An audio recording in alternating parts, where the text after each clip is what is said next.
जो फूल प्रभु जगन्नाथ एवं बाबा भोला शंकर अति प्रिय से फूल हूँ ब्रह्म कमल। यह क्वचित जगह देखा मिले तेबे एभली एक विरल फूल आज बिंझारपुर ब्लॉक रो बालमुकुली निकटस्थ जे रही अमूल्य कुमार जेना तांकर छात उपर आज फुटी पुओ जे चिन्मय जेना आम सहित उपस्थित अच्छा प्रतिक्रिया नहीं जाना जे आज आपंकर छात उपर जो बगीचा रही सेठी ब्रह्म कमल फूल फुटी केते आपण आनंदित अच्छा कौन रौ ठाकुर पाखे फूल को लगी करेंगे कौन आप कि भाव में गछ आनी कौट आनी लगे ये तो गछ लगे विगत वर्ष वर्ष टू ऊर्ध हम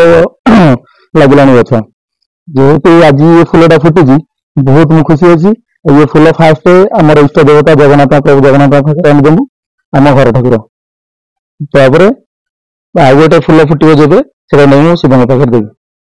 जो देखिए ये फूल माने कदबाई क्वचित ओडिशार विभिन्न जगह देखा मिलता है बहुत वर्ष वर्ष धरी बीती जाते गचर फूल आसवा माने गोटे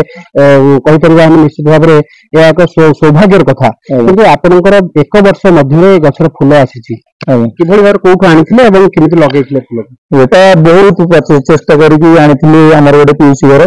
घर आनी सी भी लगे 5-7 वर्ष हो फूल कौन गछ भी दौनी लोक भी 5-7 वर्ष लगी घर फूल आसनी आम बहुत खुशी लगे मो दीदी प्रचेषा जो आज ये फूल आम गाँव फुटी जाए। निश्चित भाव में जो फूलटी प्रभु जगन्नाथ अति प्रिय एवं महादेव अति प्रिय से फूल आज जेना बाड़ी में फुटी से बेस आनंदित अच्छा। Binjharpur Dev Prasad Sahu report MBC TV.